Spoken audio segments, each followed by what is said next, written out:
Mavis is a diesel engine who works for the quarry company shunting freight cars in their sidings. She has 6 small wheels hidden by side plates just like Toby's. Mavis is young and full of her own ideas. She loves rearranging things too and began putting Toby's cars in different places every day. This made Toby cross. Freight cars, he grumbled, should be where you want them, when you want them. Fiddlesticks, said Mavis and flounced away.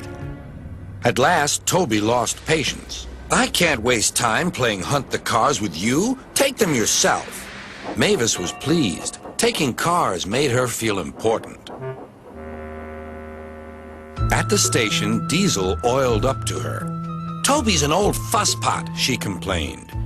Diesel sensed trouble and was delighted. Toby says only steam engines can manage freight cars, continued Mavis. How absurd, squirmed Diesel. Depend upon it, Mavis. Anything steam engines can do, we diesels can do better. Diesel knew nothing about cars, but Mavis didn't realize this. Toby's line crosses the main road behind the station and for a short way follows a farm lane. Frosty weather makes the muddy lane rock hard and very slippery. Toby stops before reaching the lane. His fireman halts the traffic at the crossing, and then he sets off again. By using the heavy cars to push him along, he has no trouble with the frosty rails in the lane and across the road. It is the only safe thing to do in this kind of weather. Toby warned Mavis and told her just what to do. I can manage, thank you, she replied. I'm not an old fusspot like you. The freight cars were tired of being pushed around by Mavis. It's slippery, they whispered. Let's push her around instead.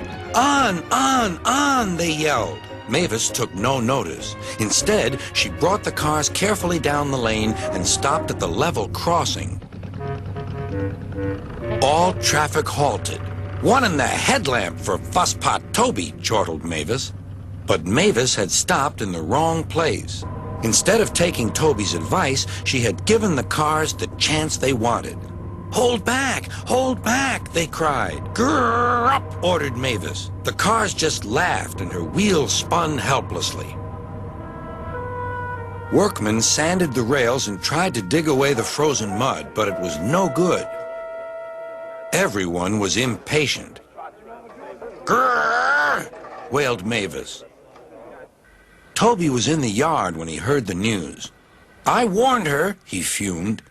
She's young yet, soothed his driver, and she can manage her cars herself, interrupted Toby. They're your cars, really, his driver replied.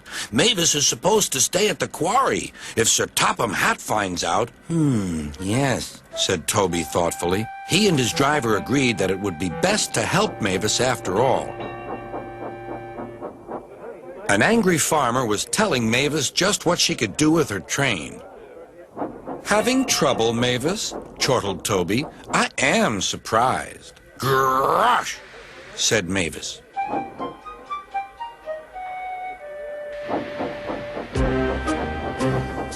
With much puffing and wheel slip, Toby pushed Mavis and the freight cars back. The hard work made his fire burn fiercely, and his firemen spread hot cinders to melt the frozen mud.